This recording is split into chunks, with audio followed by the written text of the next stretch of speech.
बाकी क्या सोयल था में उसमें? सर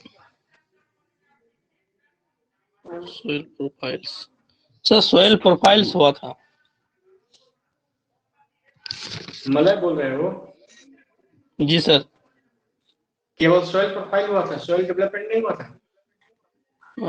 सोयल में सर विखंडन, वियोजन, ऑर्गेनिक एलिमेंट भाग हुआ था। उसके बाद सर पैतृक चट्टाने, स्थलाकृति प्रभाव, जलवायु। मृदा के बनने की मृदा निर्माण प्रक्रिया बताया था मैंने।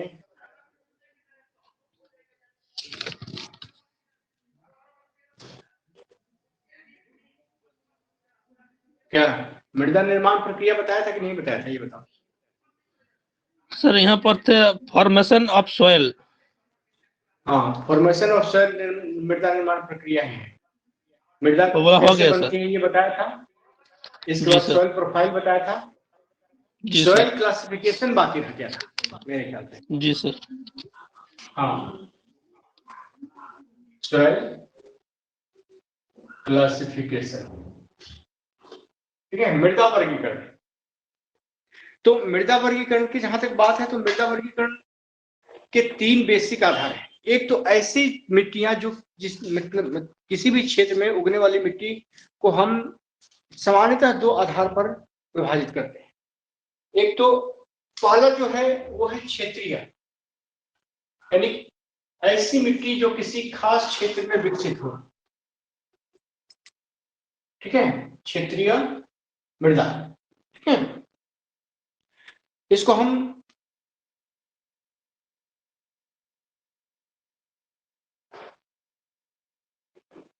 रीजनल या जोनल के नाम से जानते हैं। और दूसरी मृदा हो जाती है अक्षेत्रीय,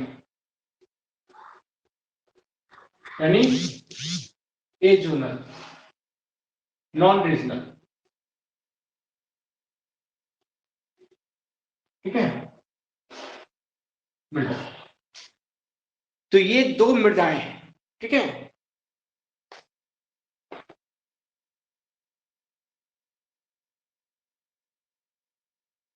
जोनल और ए जोनल। लेकिन इस दोनों मृदाओं के अलावा एक और भी मृदा प्रकार है जो किसी खास परिस्थिति में विकसित होता है, ठीक है। इसको हम अंतः क्षेत्रीय मृदा के नाम से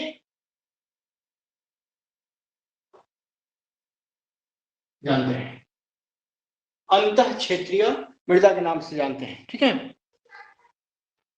इंटरजोनल,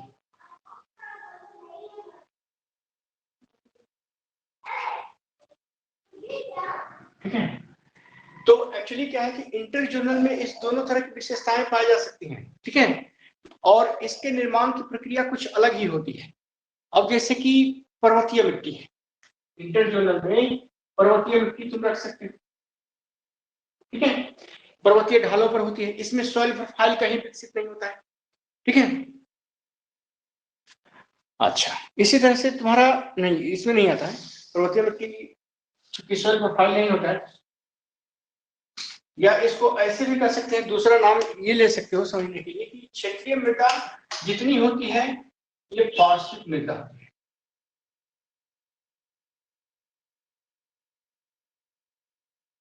पार्श्विक मृदा होती है। इसको ऐसे कहो कि विथ प्रोफाइल, जितनी मिट्टी जो कि प्रोफाइल के साथ विकसित होती है उसको हम क्षेत्रीय मृदा के अंतर्गत रहते हैं। और इसको कहते हैं विदाउट प्रोफाइल, ठीक है, बिना प्रोफाइल के, एंड विदाउट प्रोफाइल। ये दोनों सबसे बेसिक अंतर है या बेसिक फैक्टर्स है जो इस दोनों मृदा को निर्धारित करते हैं, ठीक है। अब तुम प्रोफाइल वाली मृदा का विकास पूरे विश्व में अगर देखना चाहो तो पूरे विश्व में इसके 4 क्षेत्र हैं। एक, और चारों के चारों क्षेत्र जो हैं जलवायु संबंधित है, जलवायु संबंधित, क्योंकि मृदा के विकास पर सबसे महत्वपूर्ण भूमिका, सबसे एक्टिव फैक्टर जो होता है वो जलवायु होता है। इसीलिए जितने प्रोफाइल वाली सॉइल है, पार्श्विक मृदा जितनी है, जितनी क्षेत्रीय मृदा, ये किसी क्षेत्र विशेष में ही पाई जाती है, किसी प्रदेश विशेष में ही पाई जाती है। और प्रत्येक प्रदेश का निर्धारण इस जलवायु कारक द्वारा होता है। इसलिए इस जलवायु कारक के आधार पर विश्व में 4 सबसे प्रमुख प्रदेशों का निर्धारण किया गया है। पहला जो प्रदेश है वो है तुम्हारा उष्णार्ध प्रदेश। उष्णार्ध प्रदेश, तो इसी उष्णार्ध प्रदेश के आधार पर उष्णार्ध जलवायु मृदा, उष्णार्ध जलवायु मृदा। इसी तरह से जहां खूब गर्मी और वर्षा हो, इसी तरह से जहां शुष्कता हो, यानी कि शुष्क जलवायु मृदा, शुष्क जलवायु मृदा, ये बिल्कुल शुष्क प्रदेशों में पाई जाती है। ठीक है, अब इस दोनों के बीच में देखिए, इस दोनों के बीच में अर्ध शुष्क जलवायु मृदा आएगा या उपात अर्ध शुष्क या उपार्ध जलवायु मृदा, ये आ जाएगा। और इस दोनों के बाहर निकलिए तो इस जहां एक तरह से यहां गर्मी भी बहुत थी और वर्षा भी बहुत थी, यहां पर वर्षा कम है, गर्मी ज्यादा है, और यहां पर वर्षा बहुत कम है, यहां पर गर्मी बहुत कम है। तो टुंड्रा क्षेत्र की जलवायु, इसको हम टुंड्रा मृदा कहेंगे। तो ये 4 तरह के क्लाइमेटिक कंडीशन हैं जहां पर मिट्टी का विकास होता है, और उसको इसी क्लाइमेट के आधार पर इस अलग अलग नाम से हम जानते हैं। अब इसमें से प्रत्येक का उप विभाजन है। ठीक है, प्रत्येक को अलग अलग खास करके मिट्टी मृदा निर्माण की प्रक्रिया के आधार पर बांटा गया है। जैसे तुम इसको देख लो,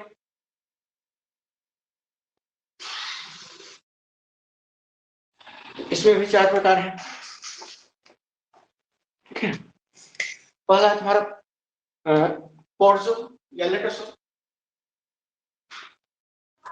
लेटोसोल मृदा, दूसरा पोर्जोल मृदा। ठीक है, लेटोसोल, पोर्जोल। इसके बाद तुम्हारा है पोर्जोलिक मृदा,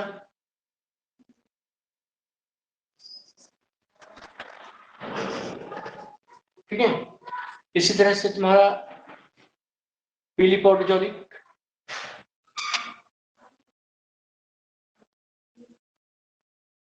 भूरी पोर्जोलिक, इसको भूरी,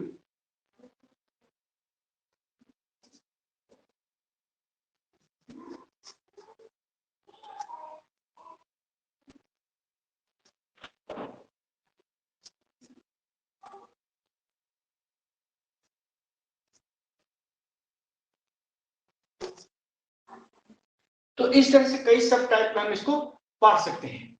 इसी तरह से तुम्हारा ये अर्ध शुष्क मृदा को अगर ले लो, अर्ध शुष्क मृदा भी कई अलग अलग प्रकारों में बढ़ती है, जैसे काली मिट्टी, ठीक है, चेरनोजेम चेस्टनस,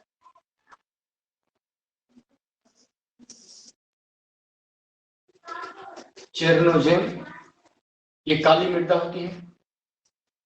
इसी तरह से चेस्टनट, ठीक है,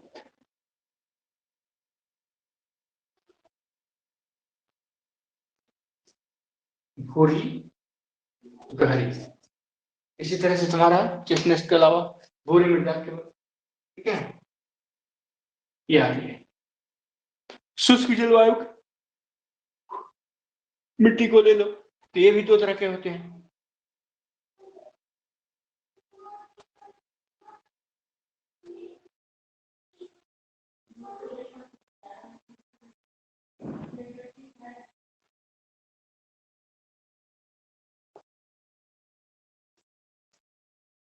एक हो गया धूसर रंग की और दूसरा हो गया लाल रंग की, ठीक है।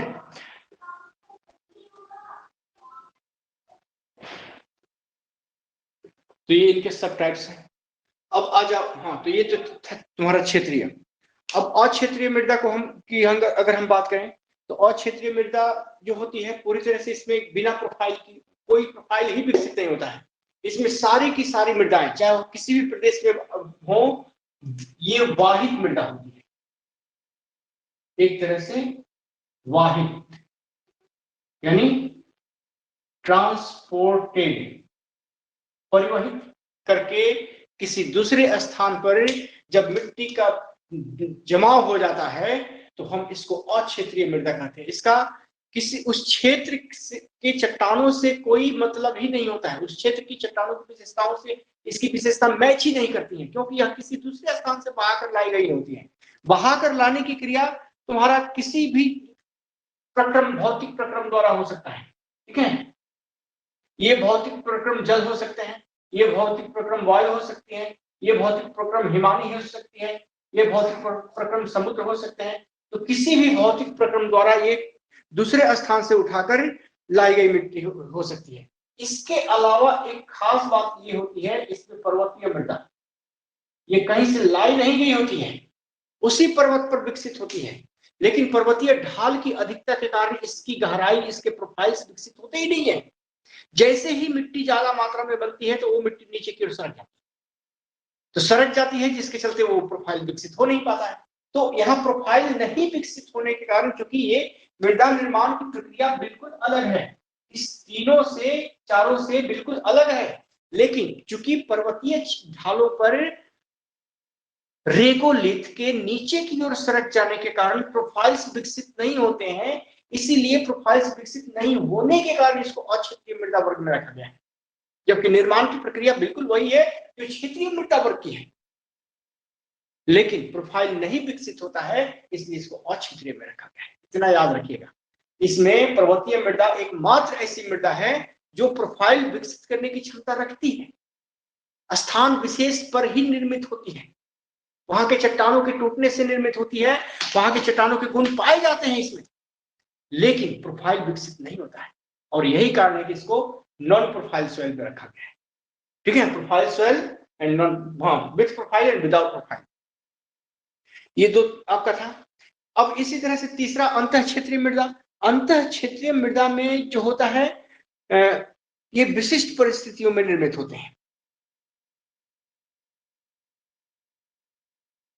जैसे पीट सॉइल, लोनिय सॉइल, ठीक है।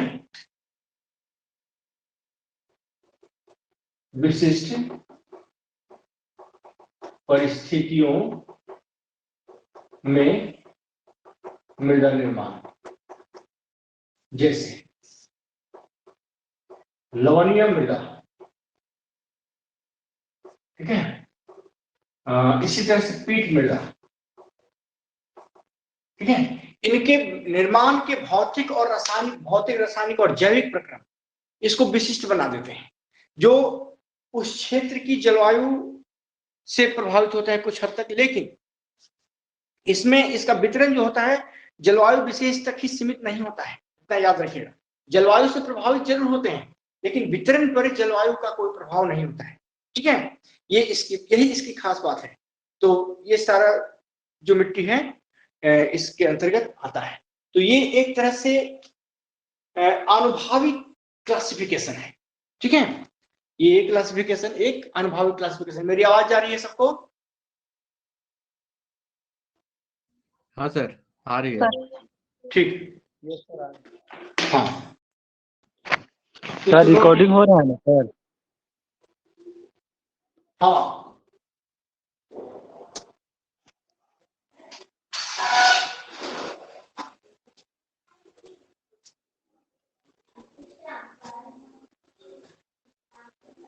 इसको नोट कर लीजिए, फिर आगे बढ़ते हैं।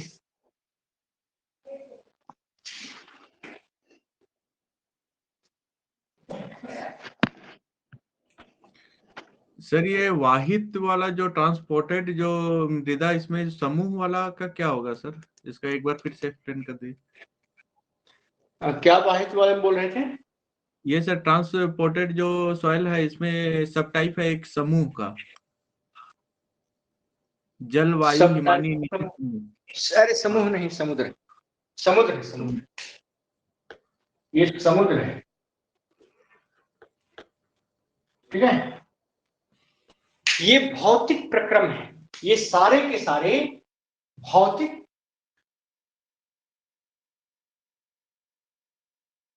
प्रक्रम ठीक है, ये भौतिक प्रक्रम है जो धरातल पर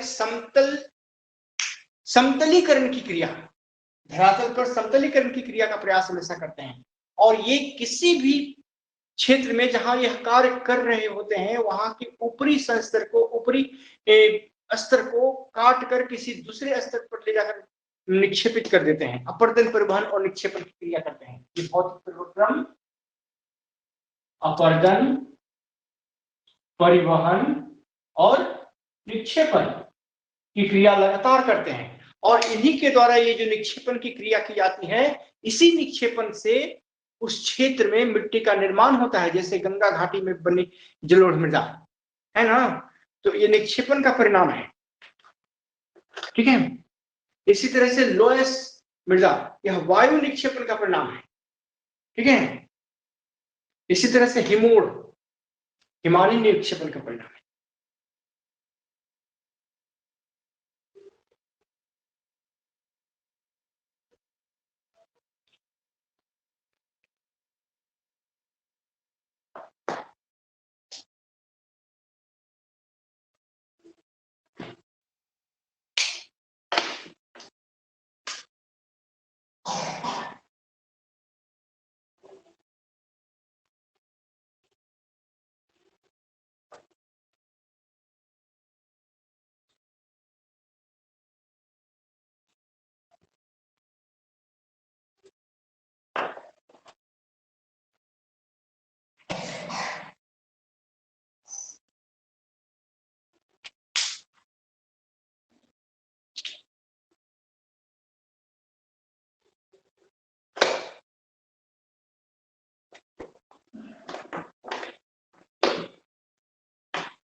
चलो हो गया। चेस्टनट लिखे हैं, उसके ब्रैकेट में क्या लिखे हैं? भूरी, और उसके आगे कहाँ नीचे सर, हाँ चेरनोजेम, उसके भूरी, बाद चेस्टनट है ना? हाँ सर, चेस्टनोजेम, सेकंड चेस्टनट और भूरी मृदा। उसके ब्रैकेट में सर, ब्रैकेट में जो लिखे हैं चेस्टनट, ब्रैकेट में भूरी मृदा, ये काली मृदा, भूरी मृदा, यहाँ भूरी मृदा।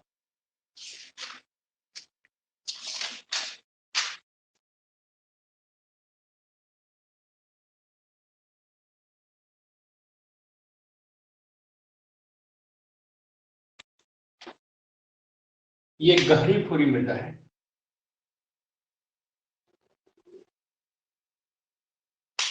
नीचे कम गहरी भूरी मृदा।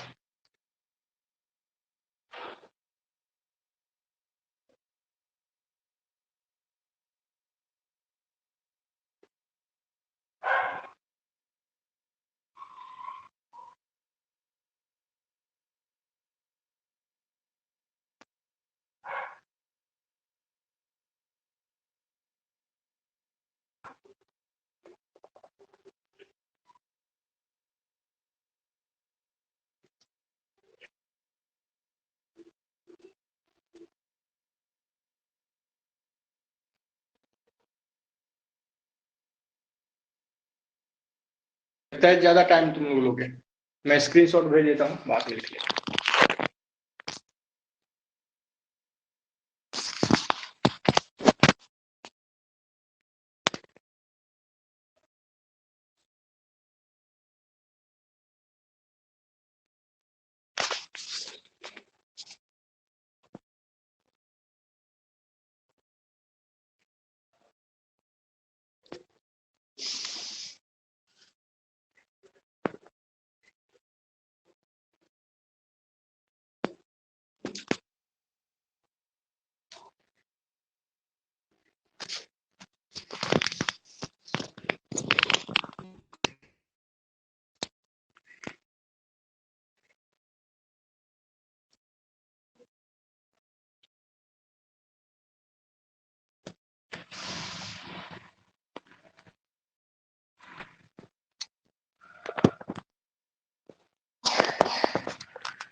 चलो अभी ठीक है।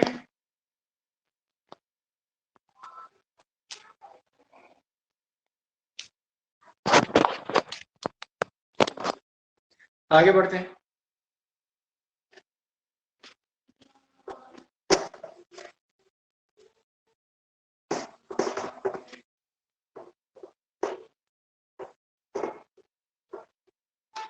देखो यहां दो बेसिक टाइप है, एक है तुम्हारा क्षेत्रीय जोनल, ठीक है, और दूसरा है अक्षेत्रीय जोनल। दो बेसिक टाइप है। कहने का मतलब कि जो क्षेत्रीय मृदा है इसकी सबसे बड़ी विशेषता यह होती है कि यह किसी खास जलवायु प्रदेश में पाई जाती है।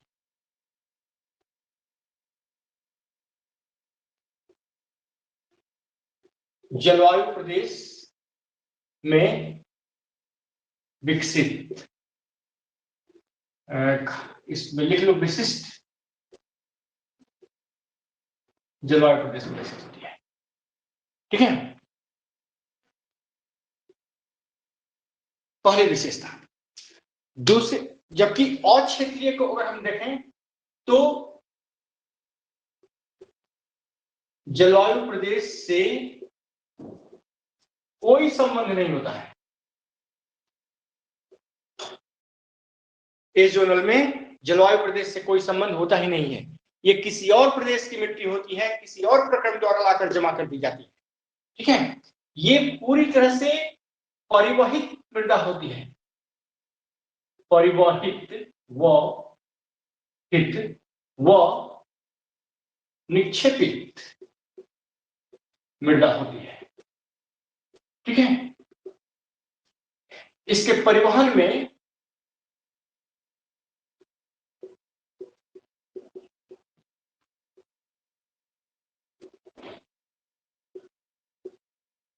भौतिक प्रक्रमों का हाथ होता है। अब भौतिक प्रक्रम कौन कौन से हैं ये तो आप जानते हैं, जबकि इसके विकास में, ये चूंकि जलवायु विशिष्ट जलवायु में विकसित होती हैं, इसलिए इसके विकास में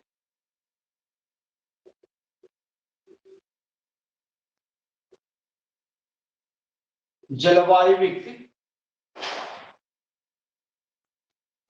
प्रक्रम तथा वनस्पतियों की भूमिका होती है। ये सबसे बड़ी बात होती है।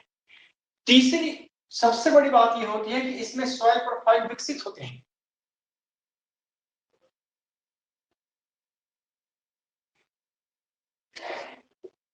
इसमें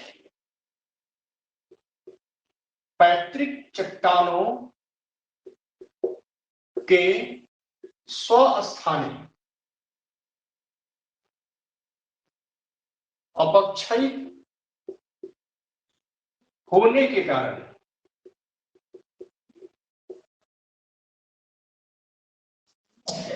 मृदा परिच्छेदिका यानी सॉइल प्रोफाइल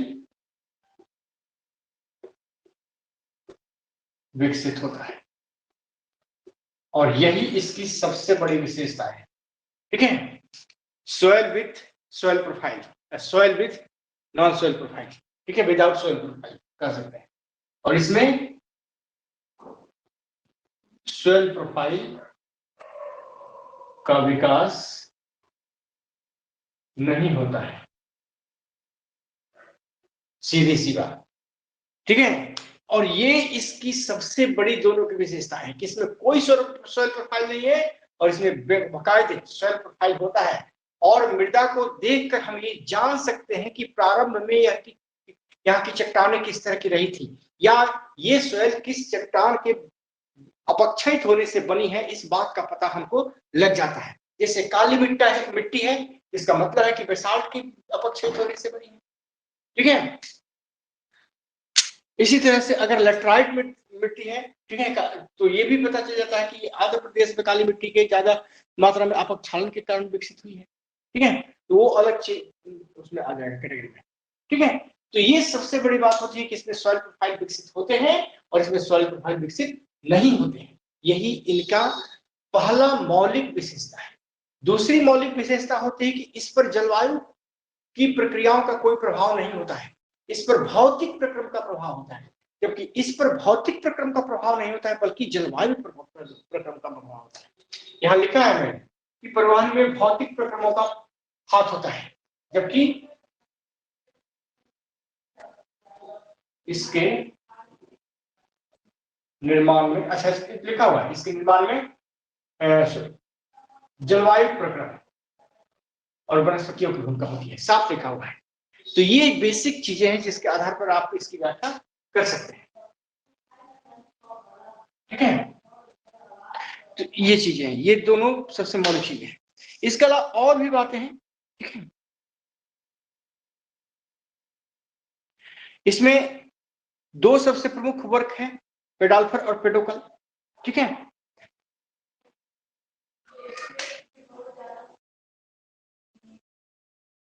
दो वर्ग हैं,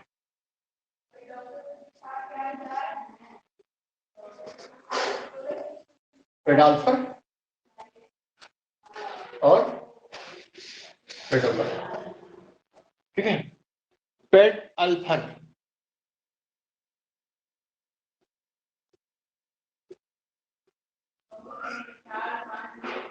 और पेडोकल, इस वर्ड में इस मिट्टी की संरचना में भाग लेने वाले तत्वों का नाम लिखा हुआ है, ठीक है। एक्चुअली पेडाल्फर में pad plus L plus F, ये एल एल्यूमिनियम को इंडिकेट करता है और ये एफ फेरस यानी लोहा को इंडिकेट करता है। जब मिट्टी में एल्युमिनियम और लोहा की मात्रा ज्यादा होती है तो इसको हम पेडाल्फर कहते हैं, और दूसरी मिट्टी जो है CaL, ये इंडिकेट करता है कैल्शियम की मात्रा को, ठीक है। जब मिट्टी में कैल्शियम की मात्रा ज्यादा होती है इसको हम पेडोकल कहते हैं, ठीक है। ये दोनों मृदा निर्माण प्रक्रियाएं उस क्षेत्र में, मतलब कि वर्षा और सॉरी, ये दोनों की दोनों मृदा निर्माण प्रक्रियाएं ऊपर से नीचे जल के विस्थापन या परिवहन और नीचे से ऊपर जल के विस्थापन या परिवहन का परिणाम होती है।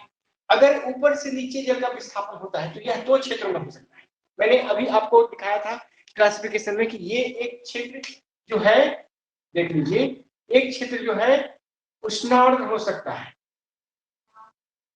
और दूसरा जो क्षेत्र है वो शीतार्द्र हो सकता है, यानी कि काफी गर्म जलवायु और खूब वर्षा। तो यहाँ पर दोनों के दोनों क्षेत्र में एक ही क्रिया होगी और वो होगी लीचिंग की, लेकिन ये लीचिंग की क्रिया अगर उष्णार्द्र प्रदेश में होती है, ठीक है, तो लेटेराइट मृदा बनती है, और यही ठंडे और आर्द्र प्रदेश में होती है तो ये पॉडजोल मृदा बनती है। आपको याद होगा पिछले क्लासेस में मैंने बताया था, ठीक है। तो ये चीजें होती हैं, और दोनों स्थितियों में एल्युमिनियम और फेरस की मात्रा अगर ज्यादा हो तो ये लेटराइट मृदा हो जाती है, लेकिन सिलिकॉन की मात्रा ऊपर ज्यादा रह जाए तो यहाँ फेरस की मात्रा होती है। इसमें एल्युमिनियम एंड फेरस और इसमें सिलिकॉन जो होता है ऊपरी हिस्से में ज्यादा होता है, ठीक है। पॉडजोलाइजेशन, इस प्रक्रिया को पॉडजोलाइजेशन कहते हैं और इस प्रक्रिया को लेटराइजेशन कहते हैं। ये चीजें हैं। इसी तरह से पेडाल्फर में ये जो रेड कलर में मैंने दिखाया है, अपवाहन, मतलब अपवाहन और अपक्षालन दोनों घटनाएं, तो नीचे से ऊपर ये प्रक्रिया कहलाएगी अपवाहन और ये प्रक्रिया कहलाएगी अपक्षालन, ठीक है। लीचिंग एंड एलिवेशन दो तरह की क्रियाएं होती है, तो ये इसी का परिणाम है। ये घटना में वाष्पोत्सर्जन की क्रिया के कारण नीचे का जल ऊपर की ओर उठता है, और नीचे का जल जब ऊपर की ओर उठता है तो ऊपरी सॉइल के ऊपरी मृदा परत के ठीक नीचे लवणीय पदार्थों सोडियम, कैल्शियम, मैग्नीशियम सब कुछ जमा कर देता है, जिसके चलते बाद में यही पदार्थ लवणीय पदार्थ सूख जाते हैं तो एक हार्ड पेन का निर्माण करते हैं, और इस तरह से ये पूरे क्षेत्र की मिट्टी लवणीय हो जाती है, हार्ड पेन बनते हैं। और ऐसी मिट्टी पर अगर कभी भारी बारिश होती है तो पूरा का पूरा जल बहुत तेजी से बहता हुआ आगे बढ़ता है, क्योंकि जल सूख ही नहीं पाती है मिट्टी। जल का पर्कोलेशन और इन्फिल्ट्रेशन दोनों में से कोई नहीं होता है, जिसके चलते पूरा का पूरा जल धरातल के ऊपर बहता है और अपने साथ सब कुछ बहा कर चला जाता है, यानी आकस्मिक बाढ़ की स्थिति उत्पन्न कर देता है। ठीक है, तो लवणीय मृदा के चलते, इसके चलते अपवाहन क्रिया के चलते जो मिट्टी बनती है ये होती है लवणीय मृदा। ठीक है, ये घटना होती है। लेकिन इतना जान लीजिए कि ये दोनों तरह की मृदाएं जो होते हैं इसमें प्रोफाइल्स विकसित होते हैं। ठीक है, सोइल प्रोफाइल काफी विकसित होते हैं, ये सबसे बड़ी बात है। तो ये हो गया तुम्हारा क्षेत्रीय जोन, मतलब क्षेत्रीय या with profile soil, soil with profile. इसमें विथ सोइल प्रोफाइल, ये सोइल प्रोफाइल के साथ होती है, और ये होता है विदाउट सोइल प्रोफाइल, इसमें कोई सोइल प्रोफाइल नहीं होती है। ठीक है, सॉइल प्रोफाइल सर क्या होगा सर?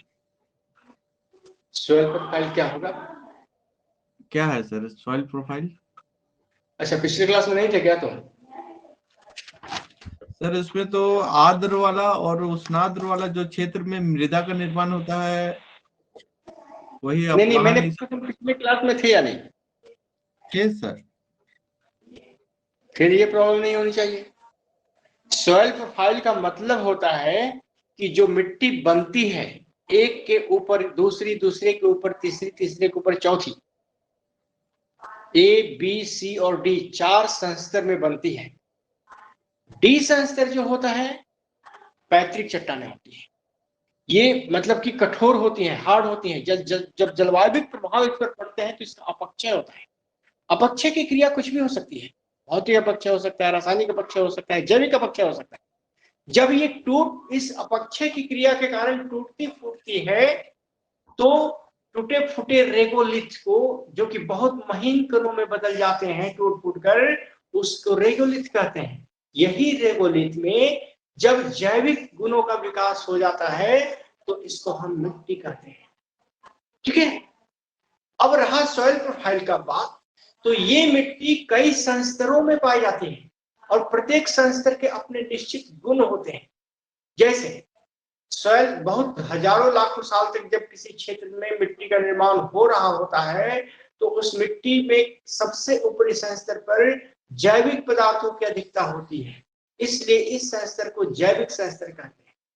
जैविक संस्तर के नीचे इसको ए से इंडिकेट करते हैं और इसमें 5 कैटेगरी में बांटा गया है, ए डबल ओ, ए ओ, ए और ए, ऐसे करके 5 कैटेगरी में बांटा, सब कैटेगरी में बांटा। इसके बाद बी संस्तर होता है। जितना ए संस्तर के खनिज पदार्थ होते हैं मौलिक, वो वर्षा के जल के कारण तथा अन्य वर्षा जल के कारण निचली तहों में जाकर बैठते हैं, तो जिस तह में जाकर बैठते हैं उसको हम बी संस्तर कहते हैं। ठीक है, जिस तह में ए संस्तर के खनिज जाकर नीचे बैठते हैं उस संस्तर को बी संस्तर कहते हैं। इसी चूंकि इस संस्तर में ऊपर वाले मिट्टी के खनिज पदार्थ आकर जमा होते रहते हैं, इसलिए इसको विनिक्षेपण मेखला भी कहते हैं। ठीक है, इसलिए इसको विनिक्षेपण एलुविएशन जोन, विनिक्षेपण मेखला भी कहते हैं। ठीक है, बी संस्तर के नीचे जाइएगा तो आपको सी संस्तर मिलेगा।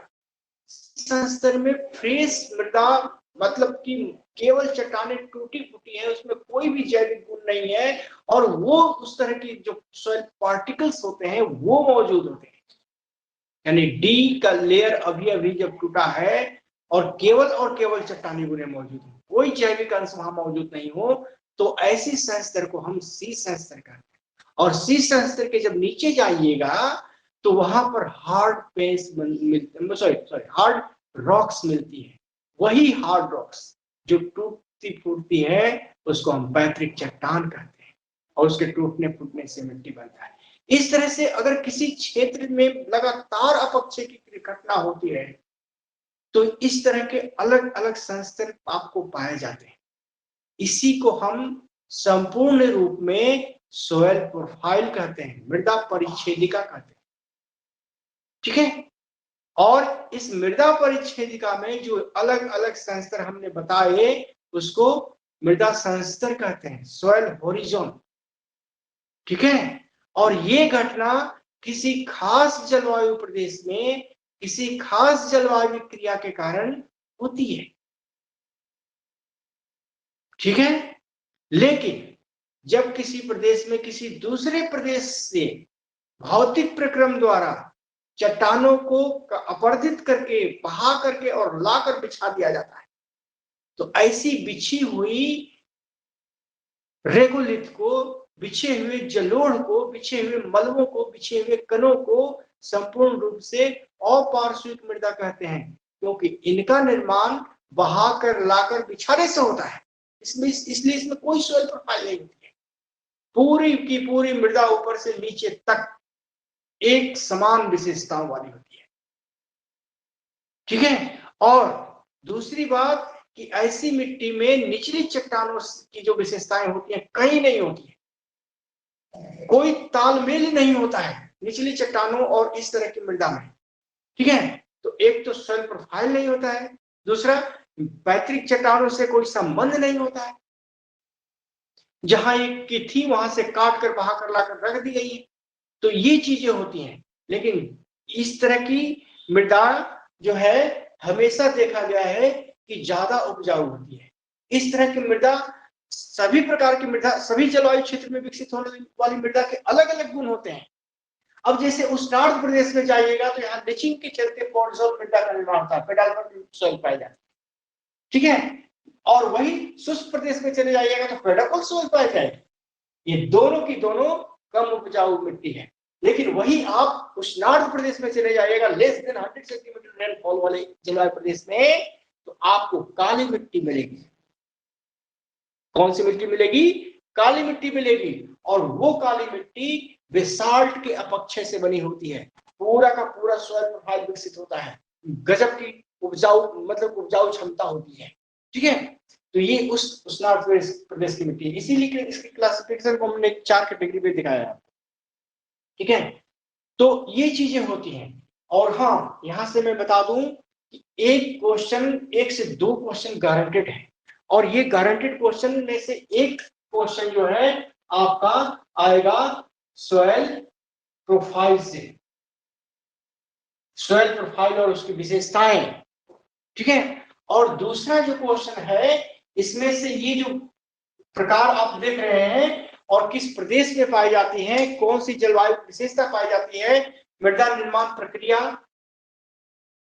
से क्वेश्चन एक आना चाहिए।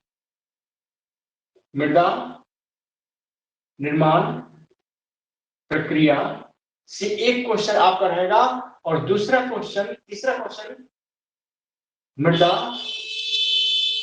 वितरण एंड विशेषता। लिख लीजिएगा, ये 3 क्वेश्चन की सर्वाधिक संभावना और गारंटी मान के चलिए। ठीक है, तो तीनों से एक एक क्वेश्चन आपके आएंगे, ये हमेशा पूछे गए हैं। ठीक है, इसलिए यहां कोई चूक मत कीजिएगा। 3 क्वेश्चन का सवाल है, एक चैप्टर है मृदा और 3 प्रश्न। जिसको 3 क्वेश्चन सही हो जाएंगे वो कितना आगे निकल जाएगा वो पता है, बहुत आगे निकल जाएगा। इसलिए यहां कोई चूक नहीं, और इस चैप्टर में मैंने कुछ भी छोड़ा हुआ नहीं है। जितना बताया है उतना खाली कर लीजिएगा, रिवाइज बढ़िया से कर लीजिएगा, आपका हो जाएगा। ये 3 क्वेश्चन गलत नहीं होंगे। इसके अलावा मैं जल्दी ही पीडीएफ सेंड करूंगा आपको।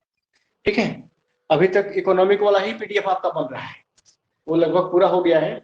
ठीक है, तो इसके बाद ये सब भी मिल जाएगा। तो इसमें किसी को दिक्कत है? सर इसमें वितरण, सवाना तथा मानसून वन जीवों के परिस्थिति पहलू, यही सब है सर क्या? हाँ, वो भी 2 चैप्टर पढ़ने हैं। तो क्या दिक्कत है? हमें तो नहीं लगता कोई दिक्कत होनी चाहिए आपको। उसका नहीं शायद सर, पीडीएफ भी वही भेजा बोल- हुआ है क्या? हैंड वितरण रिटन पीडीएफ सवाना उसने नहीं सेंड किया हुआ है नहीं सर, पूरे मृदा में है सर। हाँ, मृदा में पढ़ना है, लेकिन जी पूरे सर। विश्व का जलवायु प्रदेश का आपको ऐसे मैंने पीडीएफ सेंड किया हुआ है, उसमें वो दोनों चीजें हैं। हैंड रिटन देखिएगा तो ग्रुप में।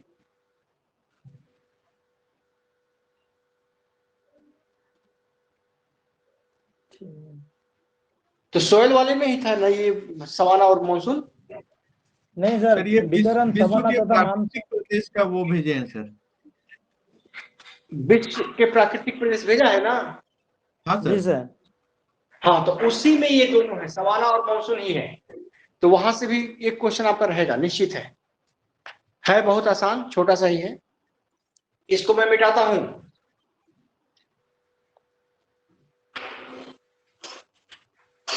मिटा दूं? हाँ सर। Yes sir.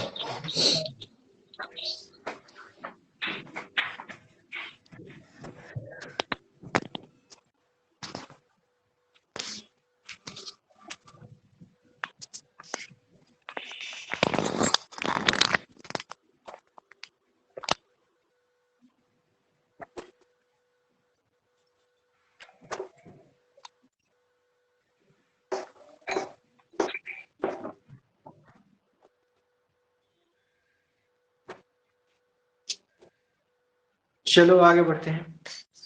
अंतः क्षेत्रीय मृदा में कुछ सब मतलब कि चीजें बाकी रह गई थी, जैसे पीट मृदा।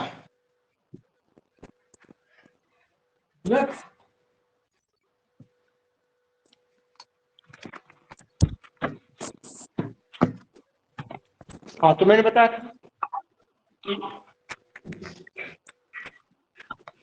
अंतः क्षेत्रीय मृदा,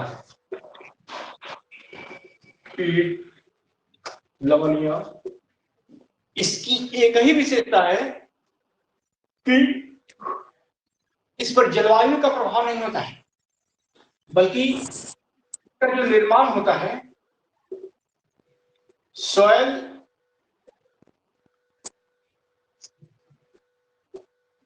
मृदा समृद्धिकरण और मृदा क्षय, ये दो प्रक्रियाएं इसके निर्माण को सबसे ज्यादा प्रभावित करती हैं, और इसीलिए इस पर जलवायु का प्रभाव नहीं होता है।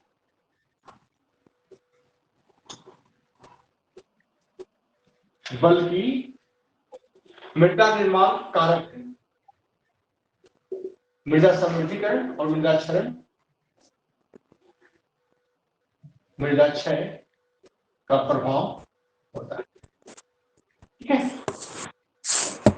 ये इसमें आता है। ठीक है, अब जैसे मान लीजिए कि पेड़ पौधों से पत्तियां टूट के गिर रही हैं नीचे, लेकिन ठंडी इतनी है कि पत्तियों का सड़ना नहीं होता है।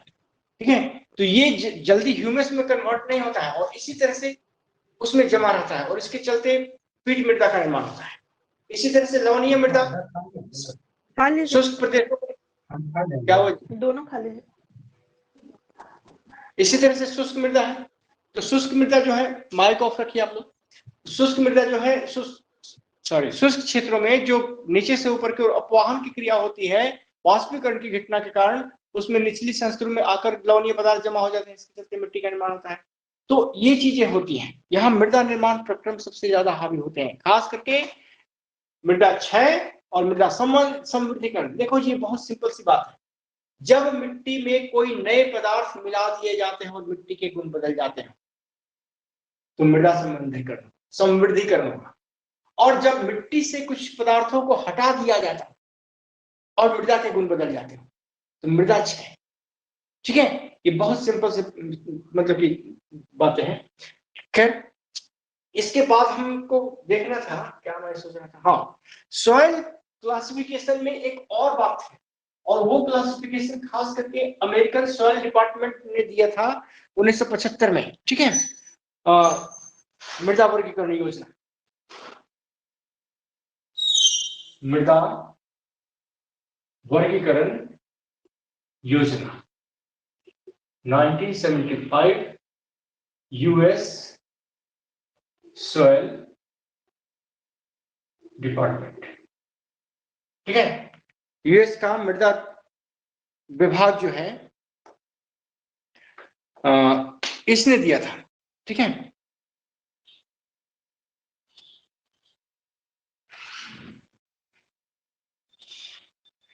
तो इसके अनुसार 10 कैटेगरी में इसने विभाग बांटा था। पहला था तुम्हारा एंटीसोल,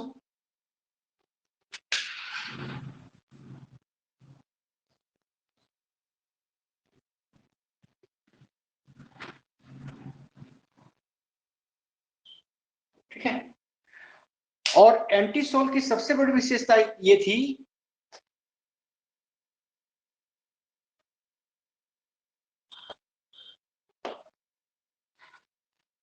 कि यह पूर्ण रूप से विकसित नहीं है, क्योंकि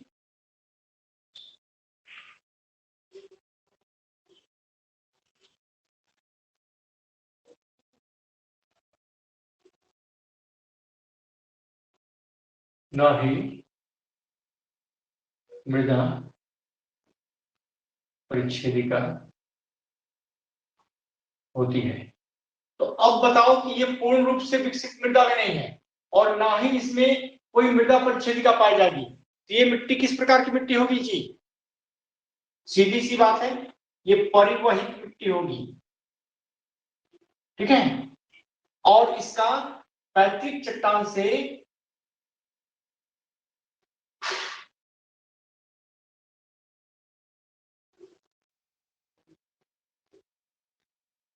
कोई संबंध नहीं होगा। ये होता है एंटीसोल। दूसरा कैटेगरी जो था तुम्हारा इंसेक्टिसोल।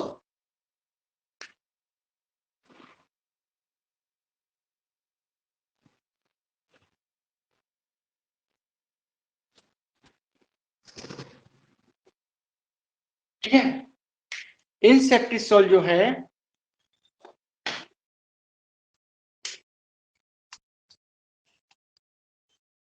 बिल्कुल नई मृदा होती है।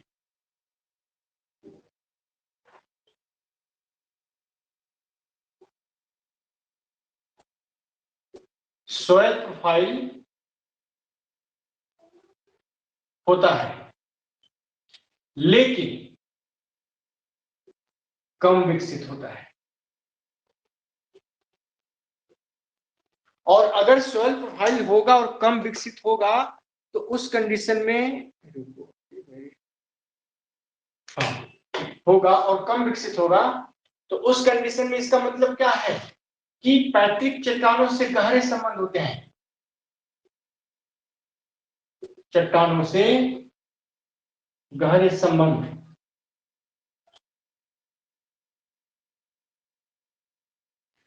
ये बिल्कुल नई विकसित होने वाली मृदा है।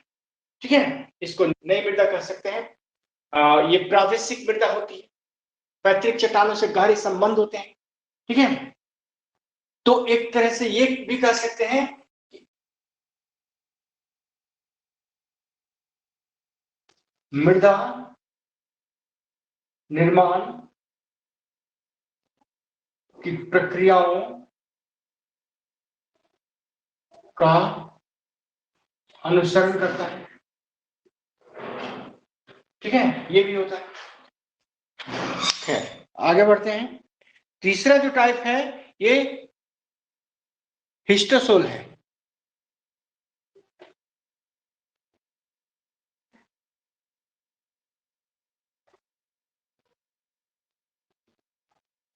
हिस्टोसोल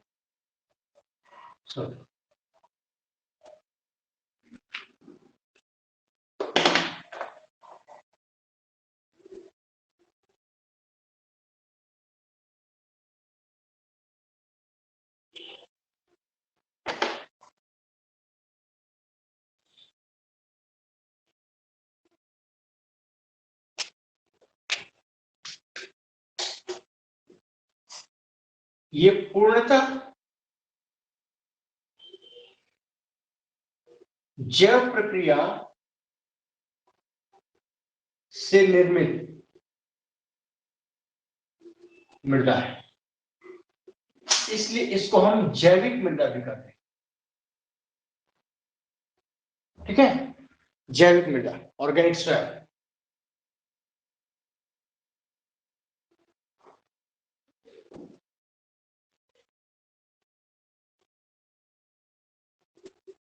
ठीक है,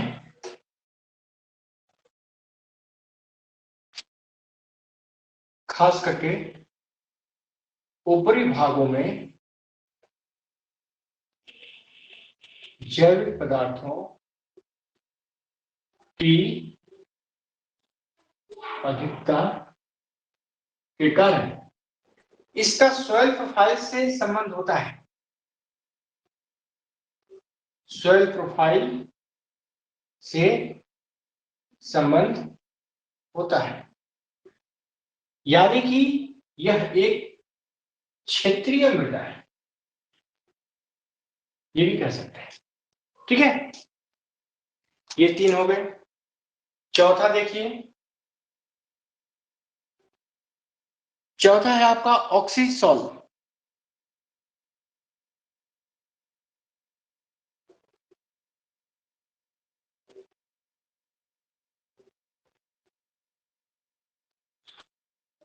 ठीक है,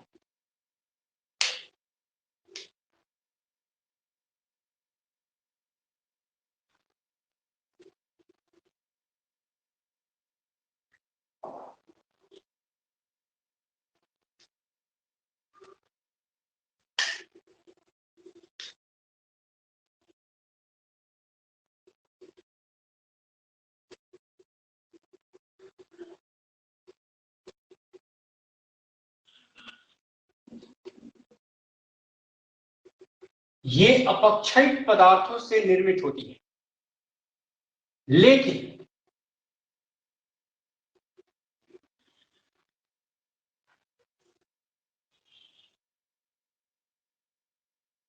अपक्षालन की क्रिया द्वारा बहुत प्रभावित।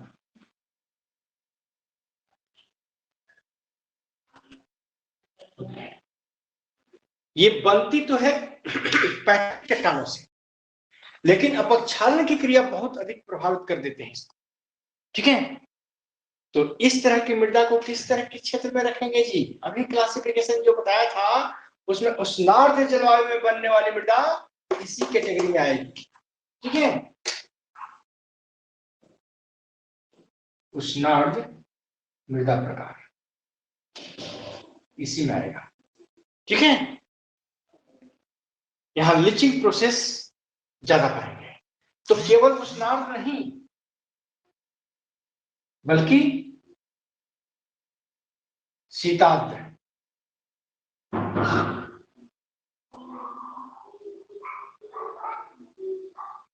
मृदा प्रकार दोनों के दोनों इसी में आएंगे।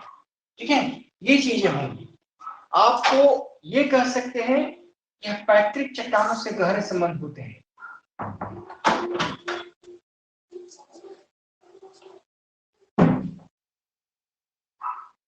यानी कि ये एक सॉइल प्रोफाइल वाली मृदा है, लेकिन इस पर जलवायु का प्रभाव बहुत ज्यादा होता है।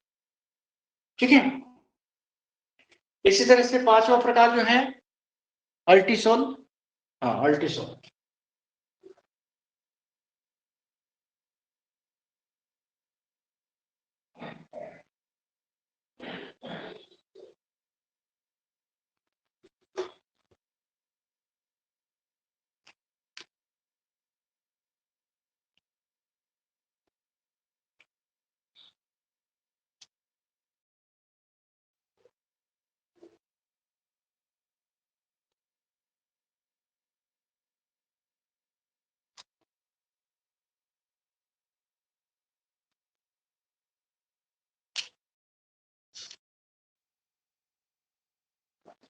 अल्टीसोल जो होता है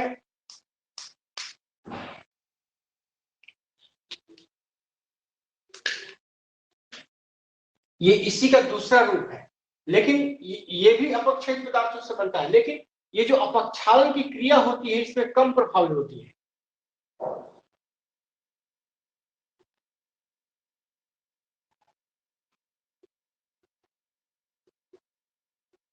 अपक्षयित पदार्थों से निर्मित लेकिन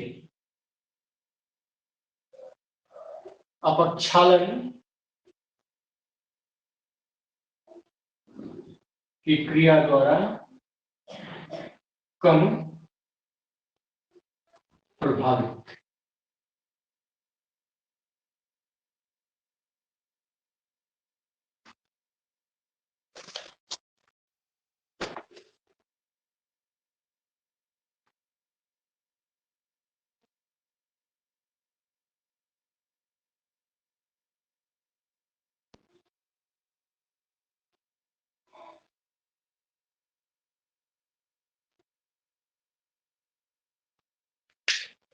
अगला है मेरा छठा नंबर, वर्टिसोल।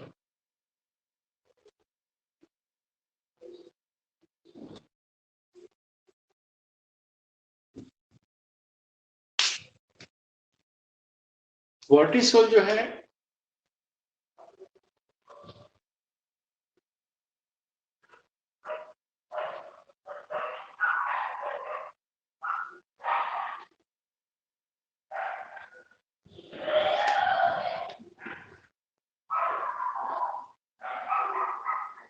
क्ले की अधिकता होती है।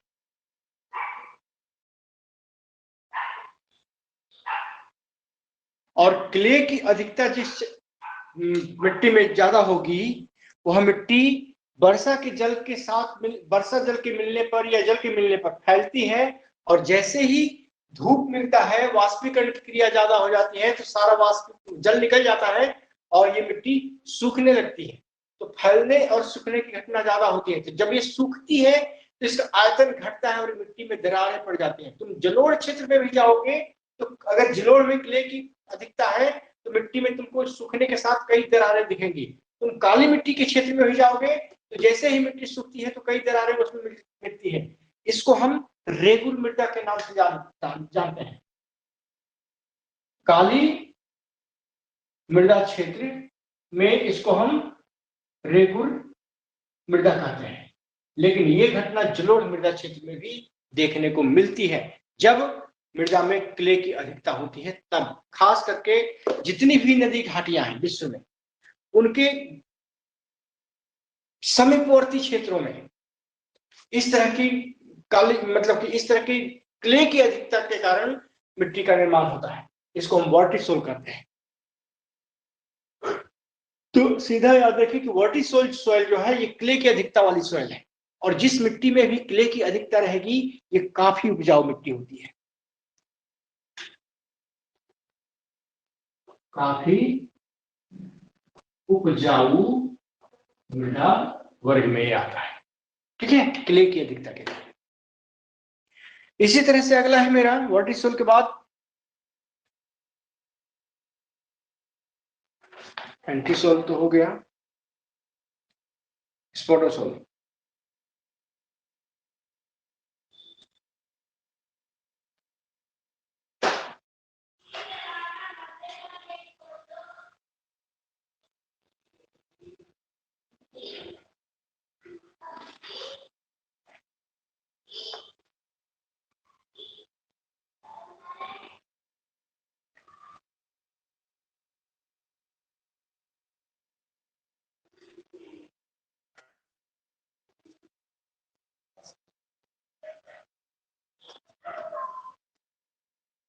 स्पोटोसोल, स्पोटोसोल जो होता है अपक्षयित अम्लीय पदार्थों से बना होता है।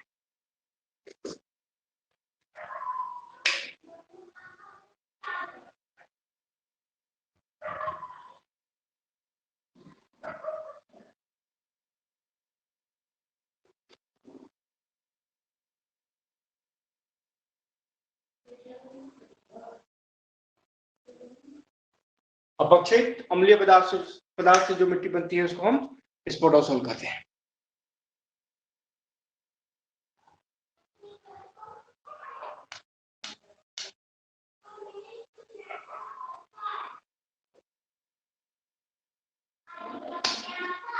कहीं कोई मिसिंग होने का नहीं, 2 3 4 5 6 7 ऑक्सीसोल, अल्टीसोल, कॉर्टिसोल।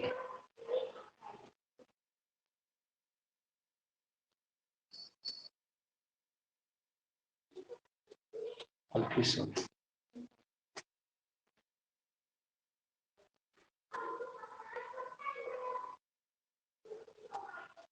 हम्म। 8 नंबर में होता है अल्फीसोल।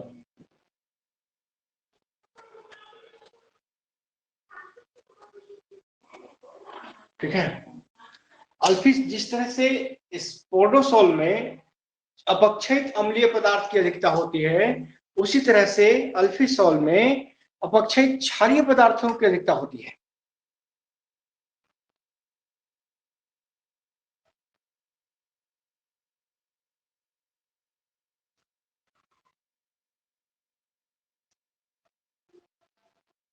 क्षारीय पदार्थ प्लस क्ले,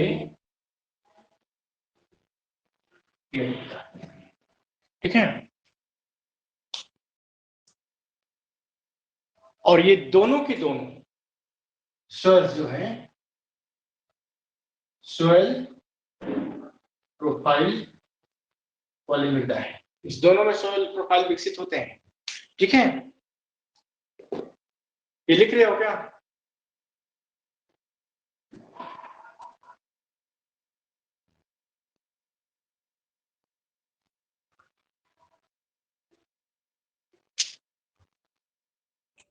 सर ऊपर से मिटा दीजिए 2 पॉइंट, 2-3 पॉइंट। नहीं रुको, मैं इसका एक स्क्रीनशॉट ले लेता हूं।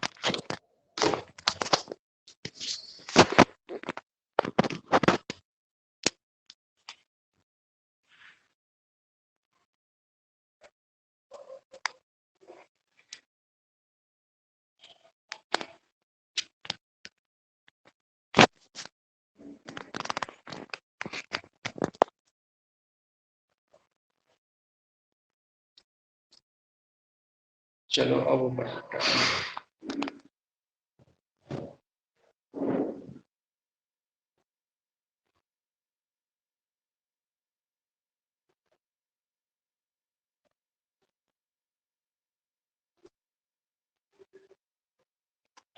अगला है मेरा मॉलिसोल।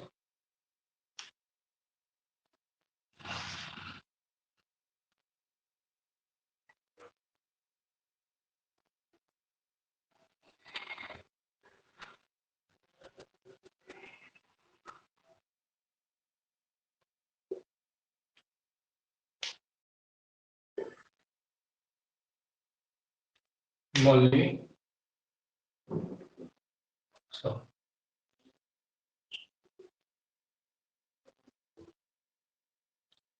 देखो जी, जब मिट्टी में क्या कहते हैं कि पर्याप्त मात्रा में ह्यूमस हो, ठीक है, पर्याप्त ह्यूमस वाली मृदा, और जैसे ही ह्यूमस का नाम आता है तो ह्यूमस का क्या मतलब है, ये अंदर की सॉइल में नहीं होता है कभी भी, ये हमेशा ऊपरी संस्तर में होता है। यानी कि ये संस्तर में बहुत ज्यादा ह्यूमस हो तो ऐसी मिट्टी को हम मॉलिसोल कहते हैं। दूसरी बात, ये ह्यूमस का निर्माण जो होता है, यह सॉइल प्रोफाइल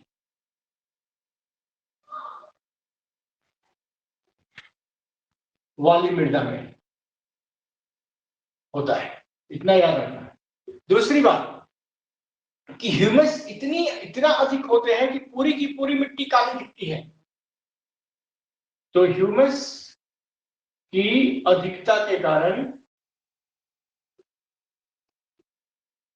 मृदा का रंग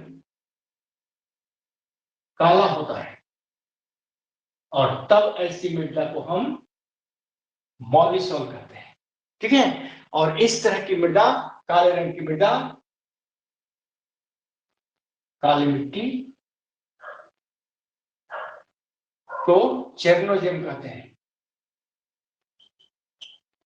और विश्व में चेरनोजेम को बहुत उपजाऊ मिट्टी माना गया है। ठीक है, पूरे घास प्रदेश में इस तरह की मृदा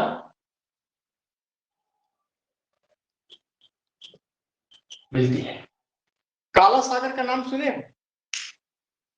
काला सागर के चारों तरफ स्टेपी घास प्रदेश का विकास हुआ है। ठीक है, और ये जो स्टेपी घास का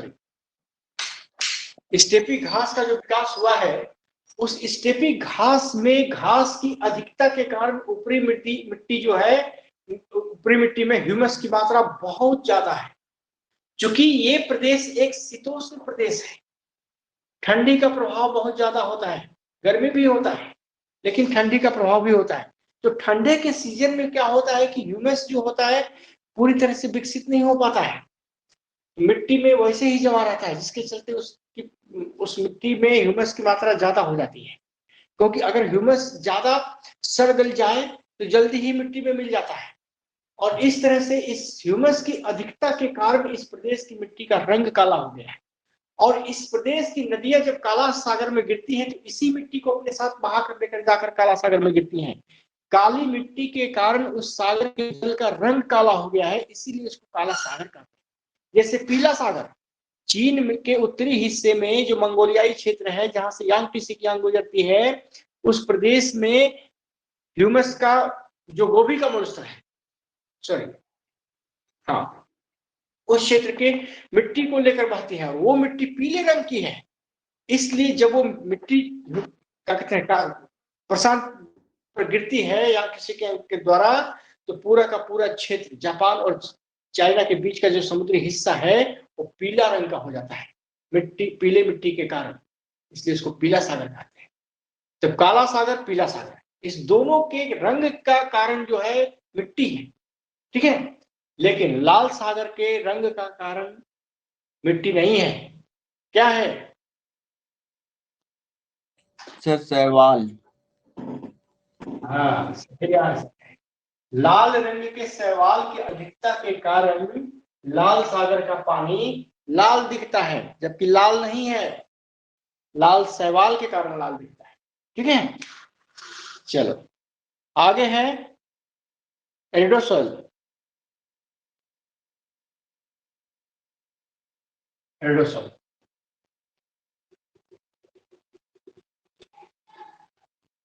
ठीक है, तो एरिडोसॉइल जो है मरुस्थलीय प्रदेश में विकसित मिट्टी है।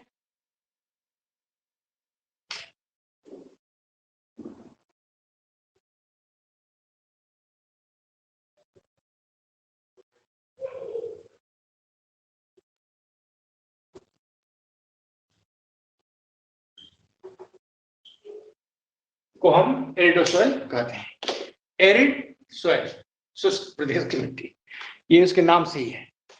तो यहां से क्वेश्चन एक जो है मृदा विशेषता क्लासिफिकेशन, उसकी क्लासिफिकेशन का ये यूएस क्लासिफिकेशन से आने की संभावना ज्यादा है। ठीक है, तो क्लासिफिकेशन का एक क्वेश्चन गारंटेड है, जो मैंने पिछले सॉइल क्लासिफिकेशन, इसको जरूर याद करना। एक क्वेश्चन जो है निश्चित है कि आएगा, और इतना ही करना है, ज्यादा नहीं करना है, बस उसका बेसिक प्रॉपर्टीज क्या है वो देख लो और नाम क्या है। इसमें भी सबसे ज्यादा क्वेश्चन ये पूछा गया है। ठीक है, एंटीसॉल भी पूछा गया है, एंटीसॉल, हिस्टोसॉल, एरिडोसॉल, वर्टिसॉल,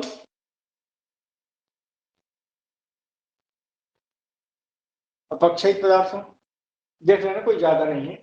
ठीक है,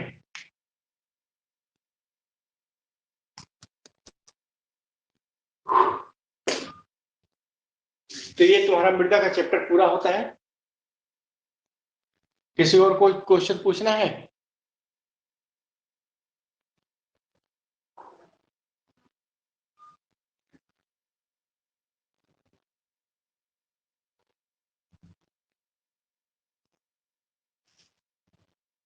सर ये यानी कि मृदा वर्गीकरण जो जो यूनाइटेड स्टेट द्वारा दिया गया, ये कुल 10 भाग में दिया गया ना सर? हाँ, केवल 10 है।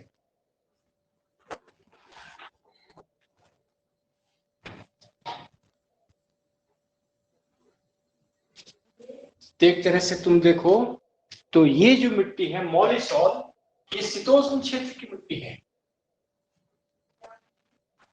शीतोष्ण क्षेत्र की मिट्टी है। ये जो एरिडोसोल जो है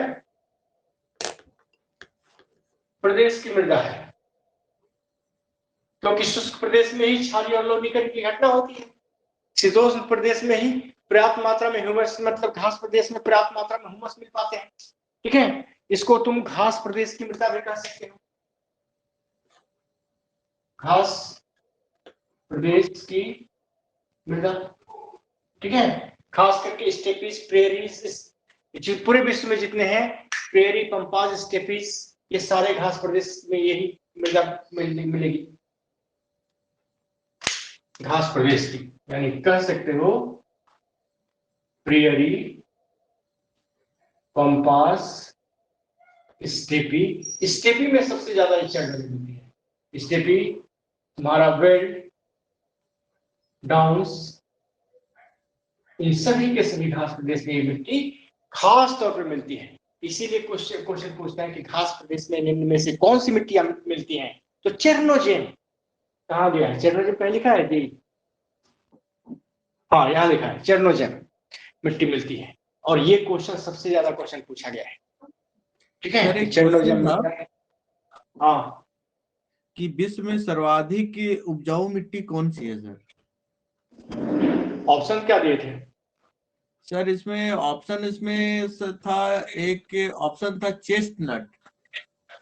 ठीक है, सर ऑप्शन इसमें चेस्टनट आंसर था, चेस्टनट दिया था, ये हम ये पढ़े थे सर। और 4 ऑप्शन तो नहीं कर पाएंगे अभी, 3 ऑप्शन।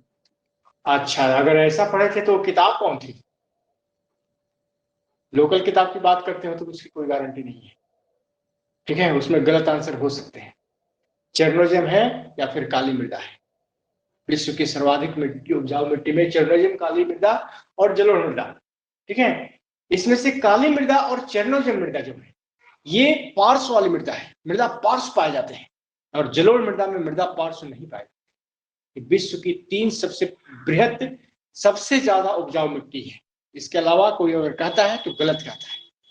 ठीक है, कंफर्म जानकारी को सही रखो, प्रोसेस सही रखोगे, मतलब मृदा निर्माण की प्रक्रिया को समझ रहे हो तो फिर कहीं गलती होने के चांसेस नहीं है। और लोकल किताबों पर मत जाएगा, तुम अपना टेक्स्ट बुक उठाओ, बेहतर ये होगा। कल के डेट में चैलेंज करने की बात आएगी तो तुम लड़ जाओगे और जीत जाओगे। और हमने देखा है बहुत लड़कों को ऐसे एक क्वेश्चन से कोर्ट में जाके लड़ लेते हैं और जीत के सिलेक्शन ले लेते हैं। इसलिए गलत किताब मत चुनना कभी। चेस्टनट तुम बता रहे हो उनको, चेस्टनट कहीं नहीं है। चेस्टनट सबसे उपजाऊ मृदा में कहीं नहीं है। या तो चेरनोजेम है या फिर काली मृदा है या फिर जलोढ़ आता है। देख लेना ऑप्शन। ठीक है, काली मृदा को रेगुर मृदा भी कहते हैं जी, इतना ध्यान रखना। और रेगुर जैसे वर्ड आ गया समझ लो कि ये बेसाल्ट निर्मित काली मृदा है। ठीक है, दूसरी काली मृदा जो है ये तुम्हारा इस स्तर में ह्यूमस की अधिकता के कारण रंग काला हो जाए तो काली मृदा बनती है। काली मृदा 2 तरह से होती है, इतना भी ध्यान रखना। अब वो तुमको पता करना होगा कि ये बेसाल्ट के अपक्षय से बनने वाली काली मृदा है और बेसाल्ट के अपक्षय से जो काली मृदा बनती है उसमें ह्यूमस की मात्रा कम होती है। ठीक है, या फिर घास पात के सड़ने से बनने वाली काली मृदा है। दोनों की दोनों काली मृदाएं विश्व की सर्वाधिक उपजाऊ मृदा में जानी जाती है। ठीक है, चेस्टनट तुम कहां से बोले मुझे नहीं पता है। और चीजें पढ़ो तो देखो, टेक्स्ट बुक पढ़ो, सारी जानकारी सही रहेगी। ठीक है,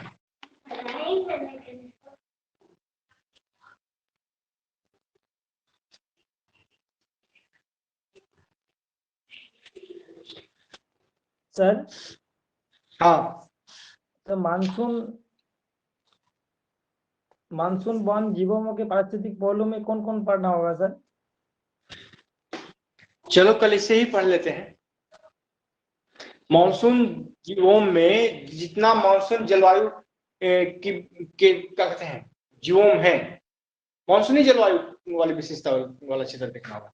उसमें तुमको मृदा, वनस्पति, पशु, ये सारी चीजें देखनी होंगी। खनन अगर है तो वो भी देखना होगा, या फिर अदर मानवीय एक्टिविटीज, सारी चीजें देखनी है। जैसे ही प्राकृतिक प्रदेश आ जाते हैं तो प्राकृतिक प्रदेश में जितने जलवायु कारक हैं, भौतिक कारक हैं, मानवीय कारक हैं, आर्थिक क्रियाएं हैं, वो सब के सब तुमको पढ़ने पड़ेंगे। समझ रहे हो? तुमको सबसे पहले लोकेशन देखना होगा उस जलवायु प्रदेश का कि लोकेशन की क्या है, क्लाइमेटिक कंडीशंस क्या है, वनस्पतियां कैसी होती हैं, जलवायु में वर्षा और क्या कहते हैं तापमान दोनों खास करके ध्यान में रखना होगा। वनस्पतियों का विकास कैसा हुआ है, फ्लोरा फ्लोना यानी कि जीव जंतु और वनस्पति, ये दोनों आ गए। इसके बाद तुमको मानवीय क्रियाएं अगर कुछ वहां पर खास प्रकार की हैं या जो भी है वो तुमको पढ़ना होगा। ये शायद पीडीएफ भेजा है मैंने पूरा, एक बार देख लेना सवाना और मानसूनी का। तो कल मैं इसी पे चर्चा कर लेता हूँ, सारी चीजें क्लियर रहेंगी। ठीक है? ये सर, और सर एक क्वेश्चन पूछना था सर। हाँ, इसमें आर्थिक भूगोल में सर विश्व व्यापार सिद्धांत सर इसमें क्या क्या सर लिखा, कुछ तो नहीं लिखा है सर? विश्व व्यापार सिद्धांत में देखो जी, सिद्धांत जैसी कोई बात नहीं है, आयात निर्यात सब देखना है हमको। हाँ, क्योंकि वहां से क्वेश्चन आता है। विश्व व्यापार सिद्धांत एवं उनके प्रमुख मार्ग। विश्व व्यापार सिद्धांत कोई चैप्टर देखे हो अभी तक में आर्थिक भूगोल में? सिद्धांत करके नहीं है, विश्व व्यापार है। ठीक है? और विश्व व्यापार में किन किन चीजों का व्यापार होता है इसी के बारे में पढ़ना है, और इसको नियंत्रित करने वाली संस्था के बारे में कुछ जान लेना है, जैसे WTO, वर्ल्ड ट्रेड ऑर्गेनाइजेशन, यही पूरे विश्व व्यापार को नियंत्रित करता है, अपने नियम बनाता है। ठीक है? और उसको पूरे विश्व के देश फॉलो करते हैं। अगर आपके यहाँ चावल का उत्पादन खूब हो रहा है तब भी कुछ चावल आपको आयात करना पड़ेगा, उसके नियम में है, तो करना ही पड़ेगा। ठीक है? खैर, इसमें बहुत इकोनॉमिक ज्योग्राफी जो मैंने मतलब पढ़ाया है उसका ये चैप्टर बाकी ही भी रह गया है, और बड़ा लेंथी पेपर है इकोनॉमिक ज्योग्राफी। मतलब कि देखो ये सब चीजें हैं, पूरा साइंटिफिक है, नियम और प्रक्रिया से बंधा हुआ चीज है।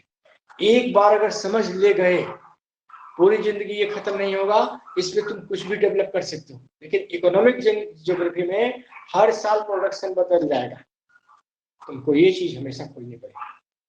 ठीक है? दूसरी बात कि देखने को बड़ा छोटा लगा था इकोनॉमिक ज्योग्राफी, लेकिन बड़ा लंबा खींच गया, और उसका अभी तक मैं पूरा PDF तैयार नहीं कर पाया। लगभग तैयार हो गया है, कुछ चीजें अभी बाकी रह गई है। ठीक है? तो यही सब चल रहा है। तुम लोग जलवायु वाला एक PDF मैंने अपनी किताब का कुछ अंश तुम लोगों को भेजा था, देखे थे? छठ पूजा का जो छुट्टी हुआ था, क्या कर रहे थे तुम लोग, देखे थे उसमें? नहीं, बहुत बड़ा है, 183 पेज का है। हाँ, वो बहुत बड़ा है, उतना नहीं पढ़ना है, लेकिन तुमको हमने जानकारी लेने के लिए दे दिया था कि छठ पूजा का छुट्टी भी है, अगर PDF निकाल के पढ़ लोगे तो बहुत कुछ जानकारी ऐसी है जो पहली बार तुमको मिली हुई है। ठीक है? तो देख लेना, लेकिन डिस्ट्रीब्यूट किसी और को मत करना। Yes sir. हाँ, चलो आज की क्लास यहीं खत्म करता हूं मैं, कल मिलता हूं। ठीक है? रिकॉर्ड हो चुका है, देख लेना।